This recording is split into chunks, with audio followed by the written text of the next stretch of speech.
नमस्कार, आदाब, सत श्री अकाल।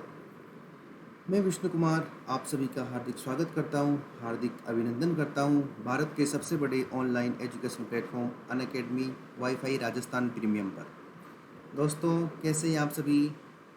मैं उम्मीद करता हूं कि आप सभी बहुत ही बढ़िया होंगे और अपनी जो आगे की प्रक्रियाएं हैं उनको बेहतर तरीके से पूर्ण कर रहे होंगे और भविष्य के जो प्लान हैं उनके अनुसार आपकी योजनाएं होंगी और योजनाओं के अनुसार आप अपना कार्य पूरा कर रहे होंगे। दोस्तों, सफलता के लिए सबसे बड़ी बात होती है कि हमारा जो कंसिस्टेंट वर्क होता है, जो लगातार कार्य होता है, वो बहुत ज़्यादा महत्वपूर्ण होता है। कोई भी एम डिसाइड हो और उस एम के लिए जो चीज़ें चाहिए, अगर वो चीज़ें प्रॉपर रूप से मैनेज कर पाते हैं, जो व्यक्ति उनको प्रॉपर रूप से मैनेज कर लेता है वह टॉप करता है और जो नहीं करता है वो दोबारा तैयारी करता है। ये रीत है, यूँ मानो कि ये प्रक्रिया है, ये प्रोसेस है कि हाउ टू सक्सेस। इस प्रोसेस के लिए ये ज़रूरी है कि आपका गोल डिसाइड हो और गोल के अनुसार आपके जो कार्य हैं वो डिसाइड होने चाहिए। अगर आप स्टूडेंट हैं और अगर आप कोई जॉब की तैयारी कर रहे हैं तो ये सीधी एक बात, 1 मिनट की बात आपके लिए है, इसे विशेष रूप से सुनना।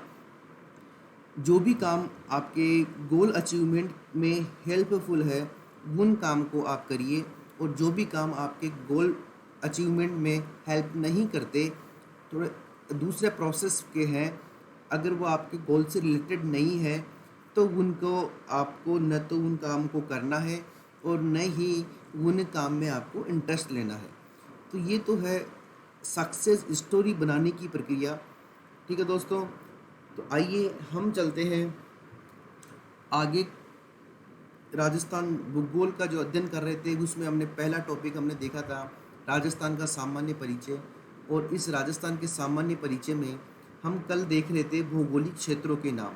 क्यों दोस्तों, ये देख रहे थे ना, भौगोलिक क्षेत्रों के नाम हम कल देख रहे थे कि भाई भौगोलिक जो क्षेत्र हैं राजस्थान के, वो क्षेत्र किस किस नाम से जाने जाते हैं। तो आइए दोस्तों उसी क्रम में आगे चलते हैं। कल हमने देखा था राजस्थान के भौगोलिक प्रदेश, जिसमें छप्पन का मैदान, कांठल, ऊपरमाल। फिर हमने देखा था डांग क्षेत्र, फिर हमने देखा था जवालीपुर जालोर, और यहाँ हमने बात करी थी किसकी, हेंगसांग की, पीलो भीलो की, कवि माघ की और ब्रह्मगुप्त की। उसके आगे चले, फिर हमने देखा था डांग क्षेत्रीय विकास कार्यक्रम। ये कार्यक्रम क्या था, डांग क्षेत्र के लोगों के लिए 1995-96 से स्टार्ट हुआ था और राजस्थान के 8 जिलों के अंदर लागू था। अभी भी लागू 8 जिलों में ही है। पहले ये 2001 तक चला था और उस बाद में डांग क्षेत्रीय विकास कार्यक्रम को बंद कर दिया था दोस्तों। लेकिन 2000 2004-5 में वसुंधरा राजे सरकार ने इस योजना के लिए पुनः वित्त का प्रावधान किया और इसे वापस शुरू करने की घोषणा की गई। तो देखो, आपको याद क्या रखना है, डांग क्षेत्रीय विकास कार्यक्रम में 1995-96 और 8 जिलों में चल रहा है और वापस चला 2004-5 में। नेक्स्ट बात हमने कल देखी थी, ये क्या करेगा, ये उन 8 जिलों की आर्थिक, सामाजिक और आधारभूत सुविधाओं को बढ़ाने के लिए काम करेगा, सामुदायिक परिसंपत्तियों के निर्माण के लिए काम करेगा, स्थानीय समुदाय को रोजगार देने के लिए काम करेगा, और जो उन लोगों के परंपरागत कार्य, जो ट्रेडिशनल वर्क हैं, उनको और डेवलप करेगा। समझ गए बात को आप?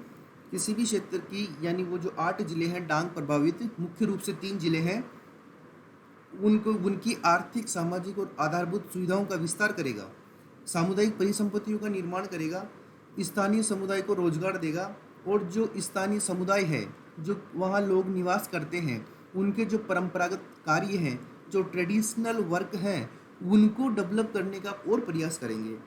तो ये था हमारा डांग क्षेत्रीय विकास कार्यक्रम। फिर हम मिले थे हमारे ब्रह्मगुप्ता सर से, हेंगसांग सर से और कवि माघ सर से। उसके बाद हमने कुछ नाम देखे थे, जैसे ये आपके सामने है। लास्ट में हमने देखा था इसके अंदर ताम्रजन्नी और ताम्र नगरी। हमने देखा था मांड, नाली, गोडवाड़ा, मालानी, कोंकण तीर्थ, तीर्थों का मामा, श्रीपंत, उपकेशपट्टनम, रामनगर, भटनेर, कोठी, ताम्रजन्नी और ताम्रनगरी। ताम्रजन्नी और ताम्रनगरी को यहाँ पर हमने अच्छे से देखा था कि जो ताम्रजन्नी है वो गणेश्वर सभ्यता है और कांतली नदी के किनारे है सीकर में, और जो ताम्रनगरी है वो आहट सभ्यता है और वो बेडस नदी के किनारे है, और वो किस शहर में है, वो है उदयपुर में। और उदयपुर को क्या कहते हैं, झीलों की नगरी कहते हैं और माउंटेन व फाउंटेन का शहर कहते हैं। माउंटेन और फाउंटेन का क्या कहते हैं दोस्तों, शहर कहते हैं। बात समझ आ गई। तो ये था हमारा कल हमने जो अध्ययन किया था वो वाला भाग। नेक्स्ट चलते हैं दोस्तों, आज कुछ विशेष अध्ययन करते हैं इसी क्रम में आगे बढ़ते हुए, कि जिससे हमारा ये सिलेबस थोड़ा कवर हो और हम चीज़ों को अच्छे से पकड़ पाएँ। तो देखिए दोस्तों, राजस्थान के भौतिक उपनाम जो हैं इस क्रम में आगे चलते हैं। तो ये देखिए हाड़ौती, एक पठार है हमारे राजस्थान में, हाड़ौती का पठार। कौन सा है दोस्तों, हाड़ौती का पठार है। आप सभी जानते हो यहाँ पर ये 4 जिले हैं।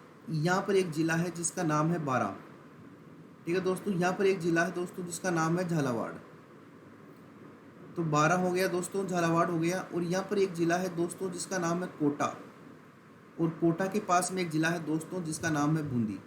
तो ये जो 4 ज़िले हैं, कोटा, बूंदी, बारां और झालावाड़, इस एरिया के ये जो 4 ज़िले हैं, इसी क्षेत्र को क्या बोलते हैं दोस्तों, हाड़ौती का पठार बोलते हैं। और हाड़ौती का जो पठार है ये अपने आप में राजस्थान का एक फिजिकल डिवीज़न है, यानी राजस्थान का एक भौतिक भूभाग है हाड़ौती का पठार। इसे प्लेट्यू ऑफ हाड़ौती भी कहते हैं, जो किन जिलों में है, कोटा, बूंदी, बारां और झालावाड़ जिलों में है। और आप ये भी जानते हो कि ये जो हाड़ौती है इसको अपन कोटा संभाग भी कह सकते हैं दोस्तों। कौन सा संभाग कह सकते हैं दोस्तों, कोटा संभाग भी कह सकते हैं। आगे बात समझ में आपको। चलिए नेक्स्ट चलते हैं, मेवात प्रदेश। क्या है दोस्तों ये, मेवात प्रदेश। मेवात प्रदेश कहाँ है, अलवर और भरतपुर।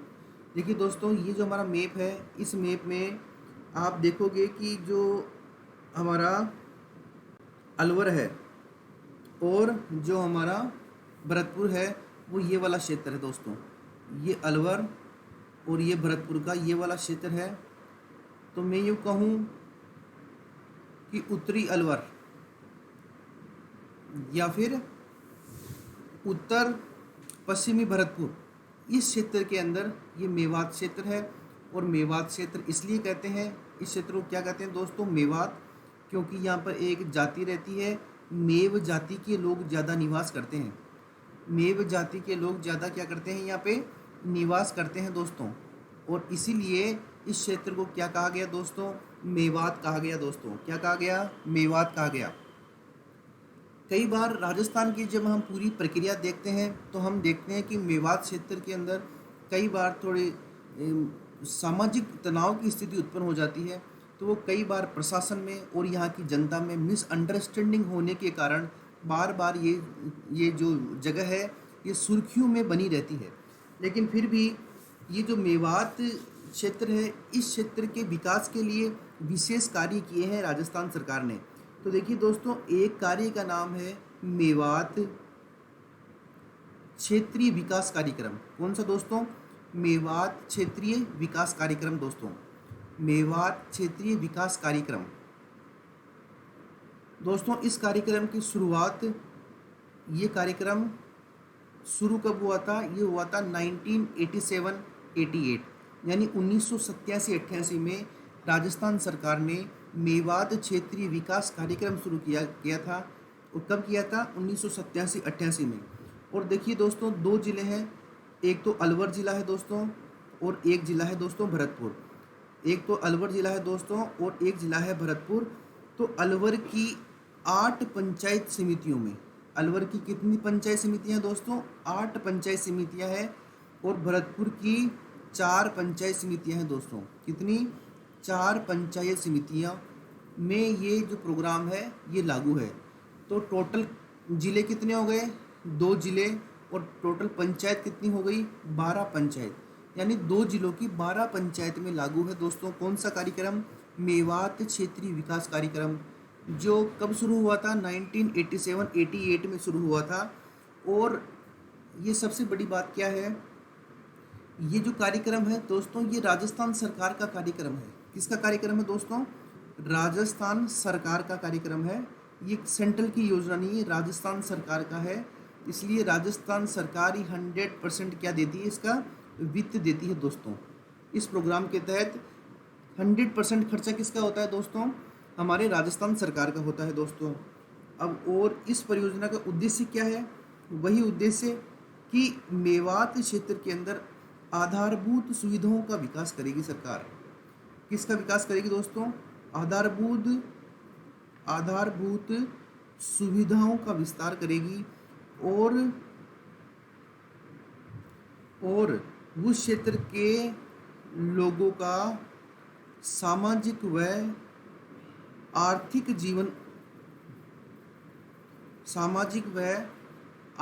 जीवन स्तर उच्च करेंगे। समझ गए दोस्तों? तो देखिए दोस्तों, मेवात जो क्षेत्र है ये हमारे उत्तरी अलवर या उत्तरी भरतपुर क्षेत्र को मेवात कहते हैं। और मेवात क्यों कहते हैं? क्योंकि वहाँ मेव जाति ज़्यादा निवास करती है। वह क्षेत्र कई बार चर्चाओं में रहता है। तो उस क्षेत्र के विकास के लिए राजस्थान सरकार ने एक मेवात क्षेत्रीय विकास कार्यक्रम चला रखा है, जो कि 1987-88 में स्टार्ट हुआ था। और अलवर की 8 पंचायत समिति और भरतपुर की 4 पंचायत समितियों में ये मेवात क्षेत्रीय विकास कार्यक्रम लागू है। अर्थात ये जो कार्यक्रम है ये 2 जिलों की 12 पंचायत में लागू है। और ये जो योजना है, इस योजना का जो वित्त है वह राजस्थान सरकार के द्वारा दिया जाता है। और इसका जो 100% वित्त है वो राजस्थान गवर्नमेंट देती है, क्योंकि ये स्टेट गवर्नमेंट का प्रोजेक्ट है। और इस मेवात क्षेत्रीय विकास कार्यक्रम का जो उद्देश्य है आधारभूत सुविधाओं का विस्तार करना और उस क्षेत्र के लोगों का सामाजिक और आर्थिक जीवन स्तर को ऊंचा उठाना। तो दोस्तों समझ आ रहा होगा आपको मेवात क्षेत्रीय कार्यक्रम, और ये मेवात प्रदेश भी समझ आ गया होगा आपको। चलिए नेक्स्ट कॉन्टेस्ट है अपना जांगल प्रदेश। जांगल प्रदेश देखिए, बीकानेर और जोधपुर के क्षेत्र को जांगल प्रदेश कहते हैं। क्या कहते हैं? बीकानेर और जोधपुर के क्षेत्र को जांगल प्रदेश कहते हैं। बीकानेर के राजाओं को पहले जांगलधर बादशाह की उपाधि देते थे। जो मुगल सम्राट थे वो बीकानेर के राजाओं को जांगलधर बादशाह की उपाधि देते थे कि जंगल वाला क्षेत्र है ये, ठीक है ना। तो बीकानेर और जोधपुर को क्या बोलते हैं दोस्तों? जांगल प्रदेश। अब देखिए मेदपाट या मृदपाट, ये उदयपुर को बोलते हैं दोस्तों। किसको बोलते हैं? मेदपाट या मृदपाट उदयपुर को बोलते हैं। ऐसे देखिए कुरु प्रदेश। दोस्तों कुरु प्रदेश ये एक महाजनपद काल का एक क्षेत्र है। हम राजस्थान जो भारत का इतिहास है उसके अंदर पढ़ते हैं कि राजस्थान के अंदर 16 महाजनपद थे। भारत के अंदर पूरे 16 महाजनपद थे। पूरे भारत में 16 क्या थे? महाजनपद थे। देखो, जो भारतीय इतिहास शुरू होता है उसमें हम पढ़ते हैं सिंधु घाटी सभ्यता आती है। उस सभ्यता के बाद में वैदिक काल आता है। उस वैदिक काल को 2 भागों में बांटा जाता है, ऋग्वैदिक काल और उत्तर ऋग्वैदिक काल। उसके बाद में जब बौद्ध और जैन धर्म का उत्थान होता है उस समय महाजनपद बनते हैं दोस्तों। क्या बनते हैं? महाजनपद, ठीक है। और इन महाजनपद में राजस्थान में भी कोई हिस्सा, राजस्थान का क्षेत्र भी इन 16 महाजनपदों में कहीं न कहीं शामिल था। तो देखिए एक महाजनपद का नाम था, एक महाजन जो था उसका नाम था कुरु प्रदेश। क्या नाम था दोस्तों? कुरु। और कुरु प्रदेश वर्तमान में कहाँ पर है? अलवर में है दोस्तों। यानी पूछ लिया आपसे कि कुरु जनपद जो है वो कहाँ पर स्थित था, तो वो अलवर में स्थित था। और इस कुरु जनपद की जो है राजधानी क्या थी? वो इंद्रप्रस्थ थी साहब। क्या थी दोस्तों? इंद्रप्रस्थ थी। और इंद्रप्रस्थ वर्तमान में क्या है? ये वही है जहाँ पर केंद्र सरकार बैठती है, यानी दिल्ली। इंद्रप्रस्थ वर्तमान में क्या है दोस्तों? दिल्ली है। बात समझ आ रही है आपको? कुरु प्रदेश अलवर को बोलते हैं और इसकी राजधानी इंद्रप्रस्थ थी। और वर्तमान में इंद्रप्रस्थ क्या है? दिल्ली है। अब आपके लिए एक होमवर्क है, आप मुझे ये बताइए, क्वेश्चन है आपके लिए कि बताइए राजस्थान में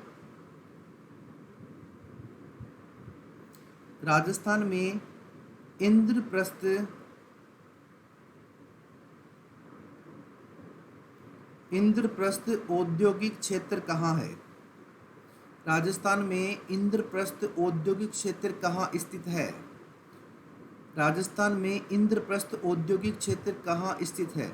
इस क्वेश्चन का जवाब आपको क्या करना है, इसका आंसर कमेंट करो आप। इसका आंसर क्या करो, कमेंट करो। तो देखिए दोस्तों, कुरू जनपद कहाँ पर था? अलवर में था। और इसकी राजधानी क्या थी? दिल्ली थी, जिसे वर्तमान में क्या बोलते हैं? दिल्ली बोलते हैं। आपसे क्वेश्चन पूछा गया है कि बताइए राजस्थान में इंद्रप्रस्थ औद्योगिक क्षेत्र कहाँ स्थित है? तो आप इसका आंसर मुझे दोगे कमेंट के माध्यम से। ऐसे ही आगे चलते हैं। एक क्षेत्र है ढूंढाड़।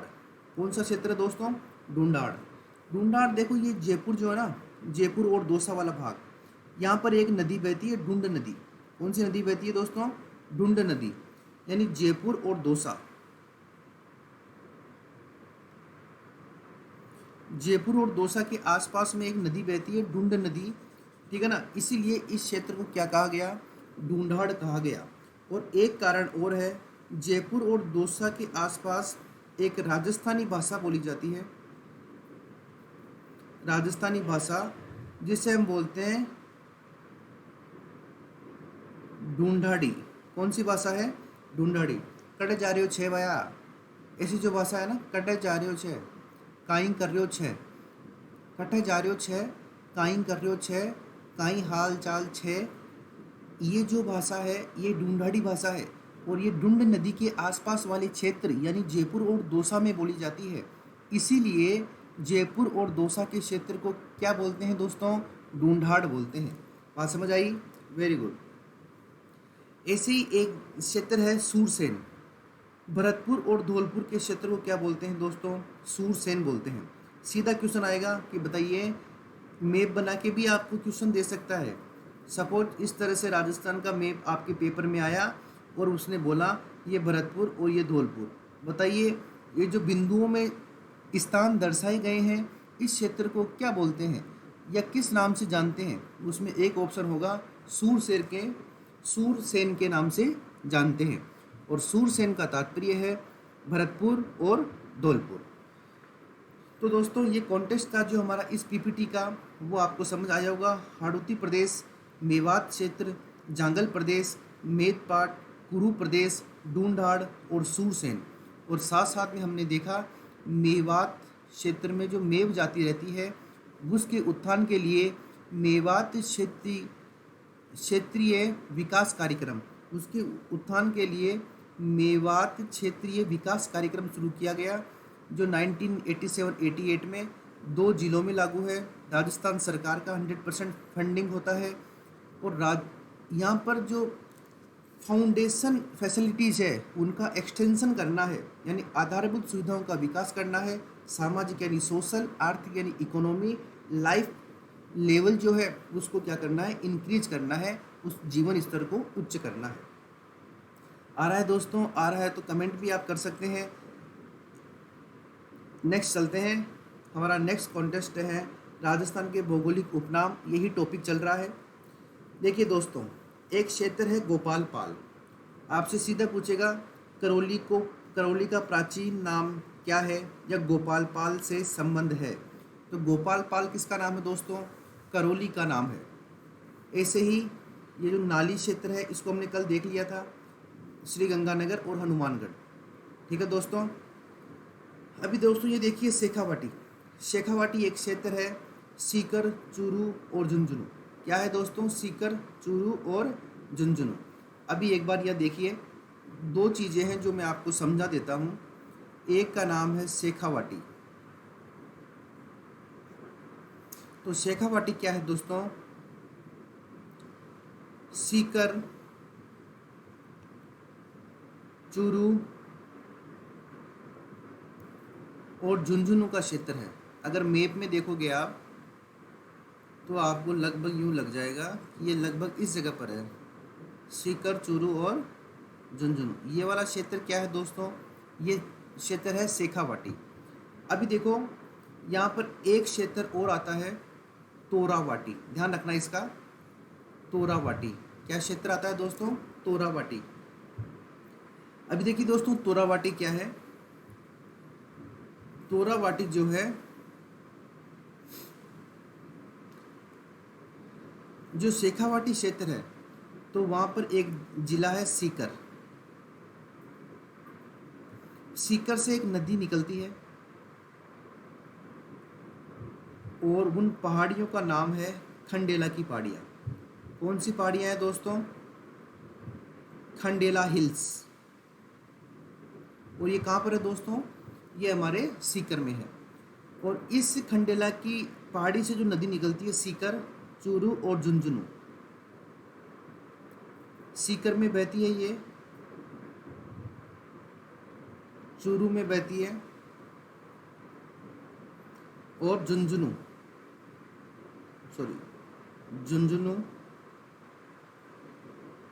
ठीक है दोस्तों। देखिए दोस्तों, होता क्या है कि ये जो तोरावाटी वाला क्षेत्र है, इस क्षेत्र की एक विशेष बात है। इसकी विशेष बात क्या है क्या कि इस क्षेत्र के अंदर जो है पहले एक नदी बहा करती थी, जिस नदी का नाम है कांतली नदी। क्या है दोस्तों उस नदी का नाम? उस नदी का नाम है दोस्तों कांतली नदी। और दोस्तों ये जो कांतली नदी है, इस कांतली नदी के बहाव का जो क्षेत्र था वो मुख्य रूप से सीकर, झुंझुनू और चूरू के आसपास का क्षेत्र रहा था। लेकिन मुख्य रूप से हम देखें तो इस नदी के पास में दो सभ्यताएं भी बसी हुई थी। एक सभ्यता का नाम आप जानते हो दोस्तों, कल भी मैंने बताया था, सीकर के अंदर इस कांतली नदी के किनारे एक सभ्यता है जिसका नाम है गणेश्वर सभ्यता। दोस्तों कौन सी सभ्यता है दोस्तों? गणेश्वर सभ्यता है। और झुंझुनू में एक सभ्यता है जिसका नाम है दोस्तों सुनारी सभ्यता। कौन सी सभ्यता है दोस्तों? सुनारी सभ्यता है दोस्तों। और ये जो नदी है ये चूरू की सीमा पर जाकर क्या हो जाती है दोस्तों? विलीन हो जाती है। एक नदी है और इस नदी का नाम क्या है दोस्तों? कांतली नदी है। क्या नाम है दोस्तों? कांतली नदी। कल भी पढ़ा था हमने इसके बारे में। तो देखो, शेखावाटी का मतलब क्या है? सीकर, चूरू और झुंझुनू। बात समझ आ रही है? और वहीं पर दूसरा तोरावाटी का मतलब क्या है कि साहब सीकर जिले में खंडेला की पहाड़ियों से एक नदी निकलती है जिसका नाम है कांतली नदी। और ये नदी सीकर और झुंझुनू में बहती है और चूरू की सीमा पर जाते जाते क्या हो जाती है? विलीन हो जाती है साहब। यहाँ पर ये नदी क्या हो जाती है? विलीन हो जाती है। तो देखिए दोस्तों, और इसी कांतली नदी के किनारे सीकर में एक सभ्यता है गणेश्वर, जिसे ताम्र जननी कहते हैं। और इसी नदी के किनारे यानी कांतली नदी के बेसिन में ही झुंझुनू जिले में एक सभ्यता है जिस सभ्यता का नाम है सुनारी सभ्यता। कई बार आरपीएससी ने इस सुनारी सभ्यता को और इस कांतली नदी को कई बार पूछा है, इसलिए please keep in mind all these information is a very very very important for your exam point of view.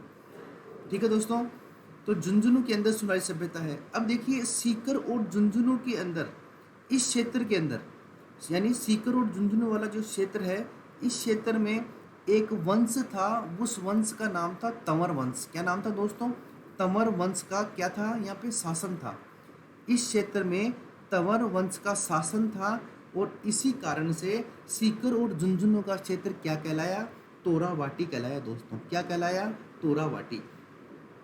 तो अब आपको समझ आ गया होगा, शेखावाटी का मतलब है सीकर, चूरू और झुंझुनू, और तोरावाटी का मतलब क्या है दोस्तों? सीकर और झुंझुनू। क्या है दोस्तों? सीकर व झुंझुनू।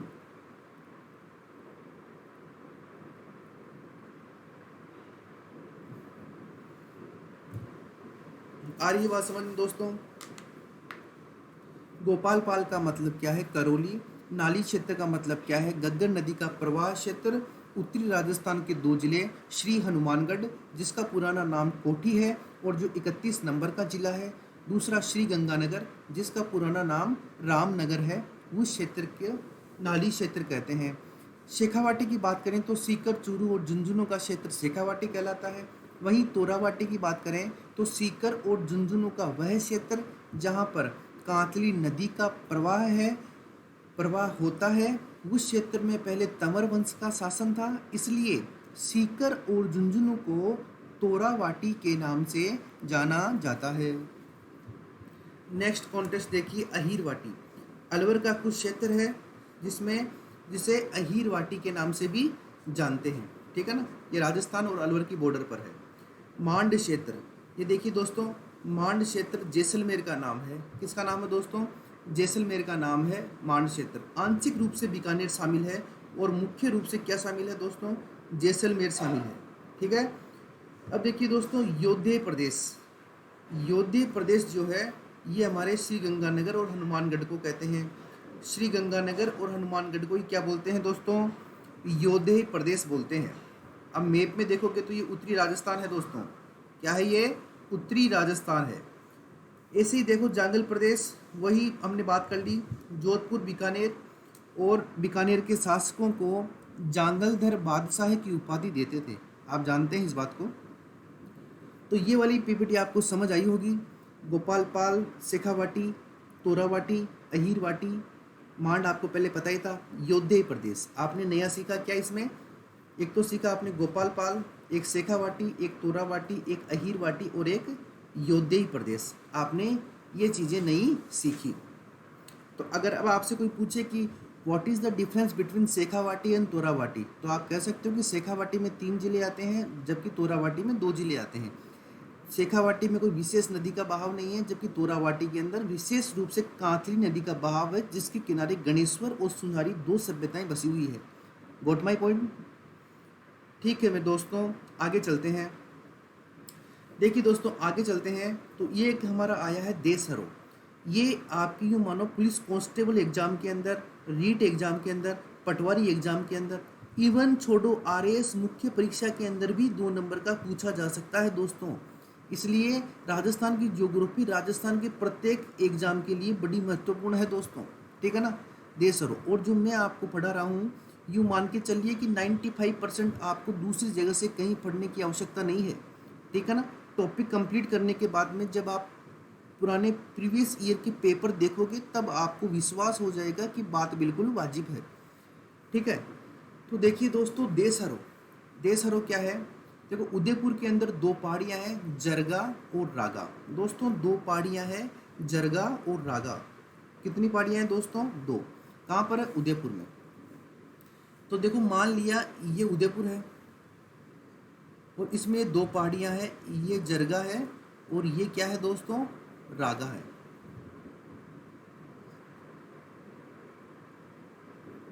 और ये कहाँ पर है दोस्तों? उदयपुर में।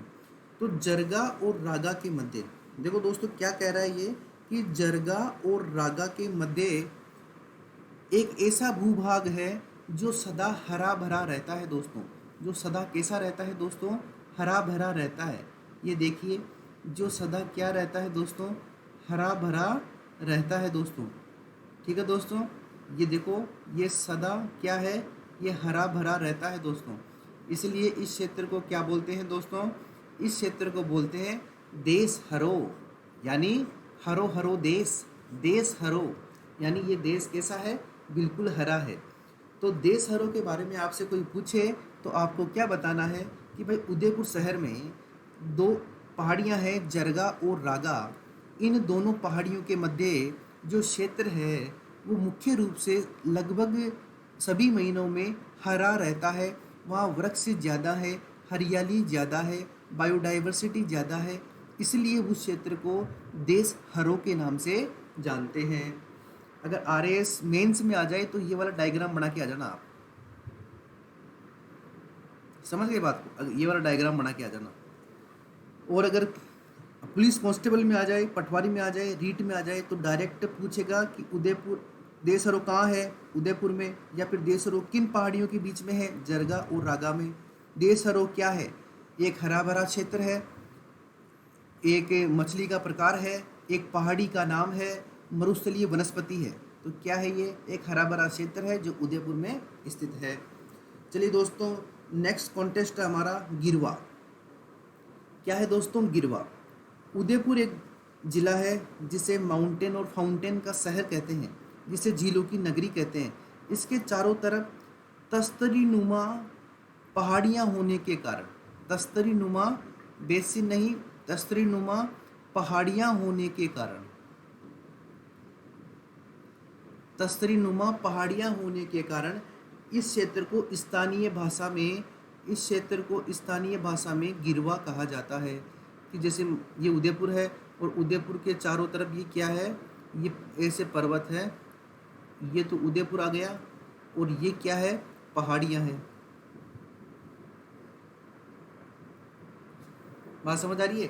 तो ये उदयपुर के चारों तरफ पहाड़ियाँ हैं, इसीलिए इनको क्या कहा गया दोस्तों, गिरवा कहा गया।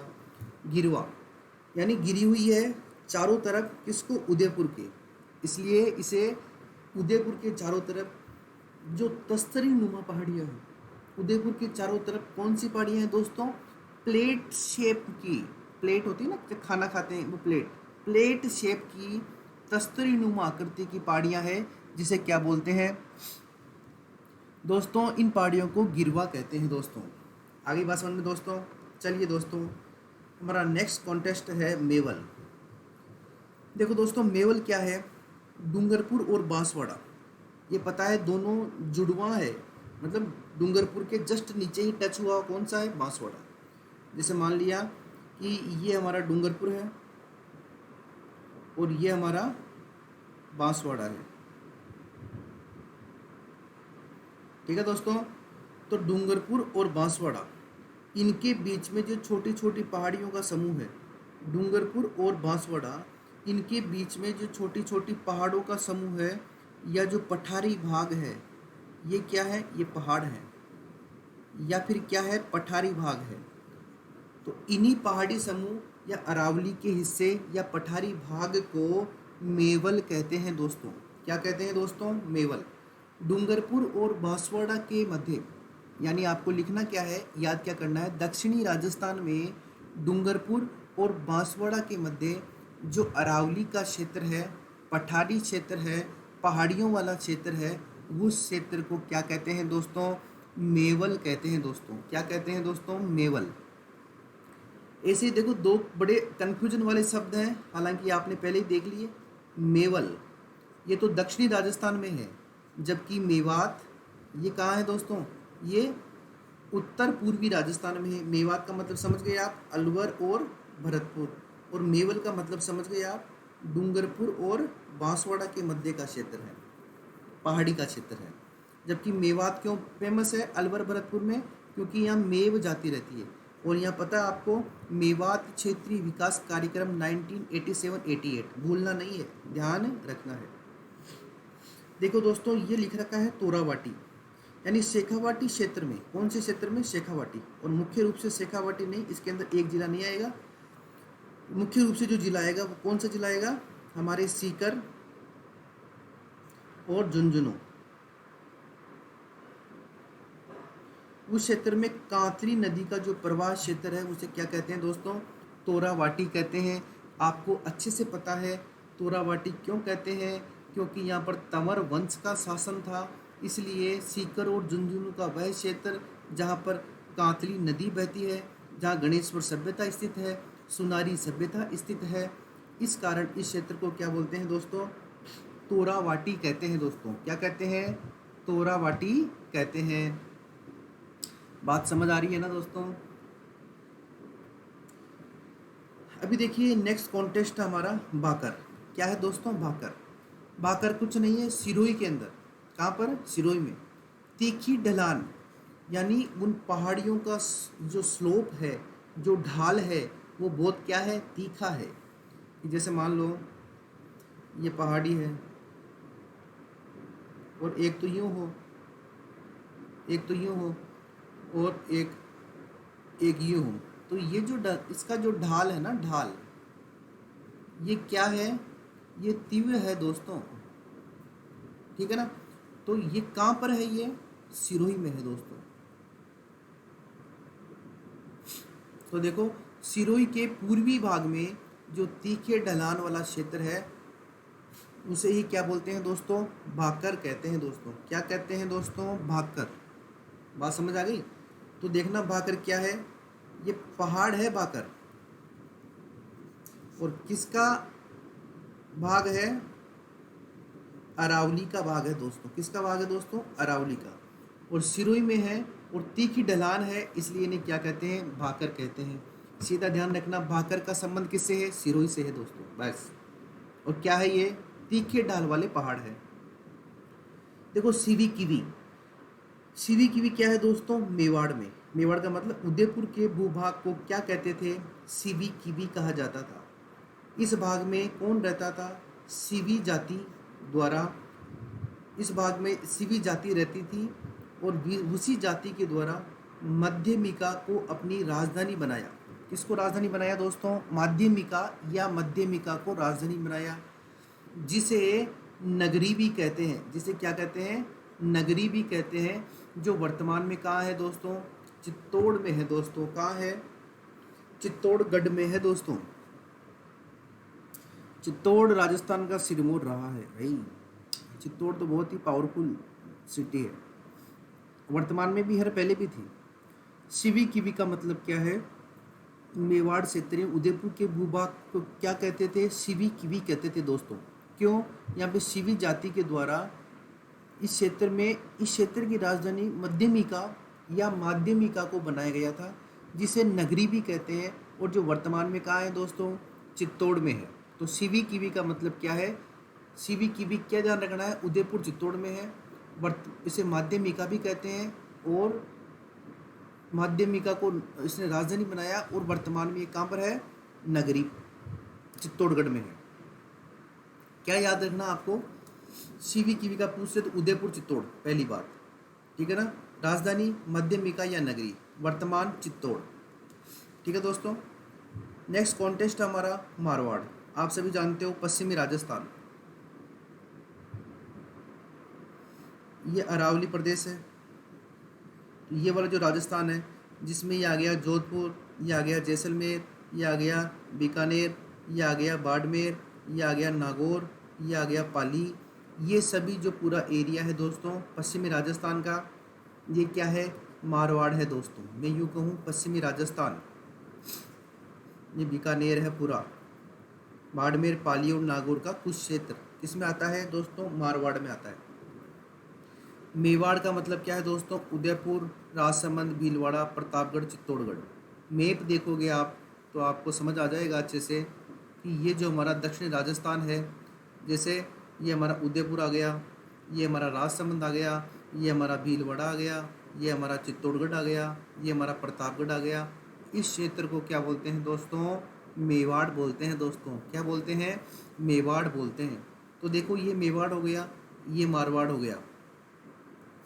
मेवाड़ हो गया और मारवाड़ हो गया, दोनों अलग अलग हैं। मेवाड़ दक्षिणी राजस्थान में है और मारवाड़ पश्चिमी राजस्थान में है।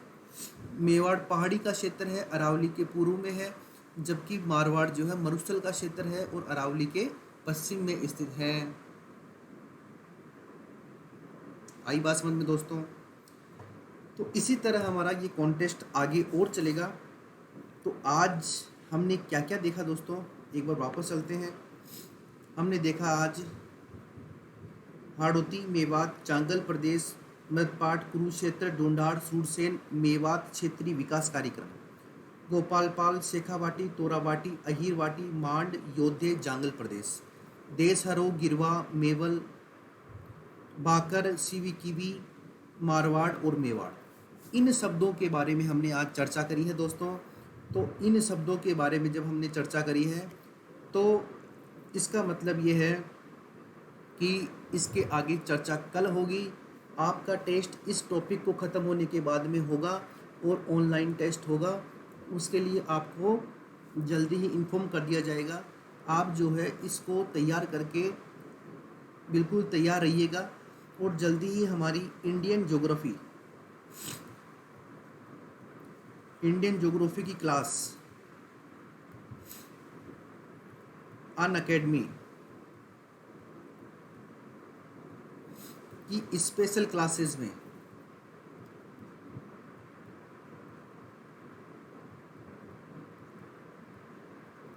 स्टार्ट होगी आज से,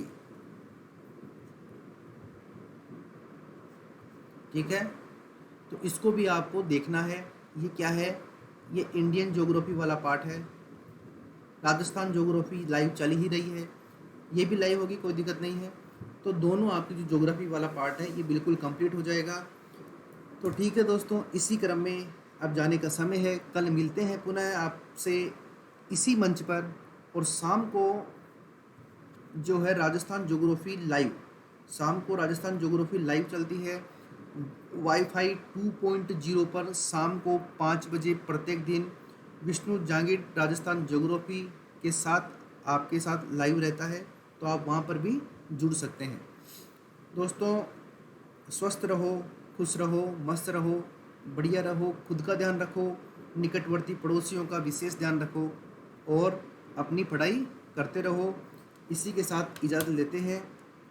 आप एक जिम्मेदार देश के जिम्मेदार नागरिक हैं, तो पहचानो अपने आप को। ठीक है, मिलते हैं कल। जय हिंद, जय भारत।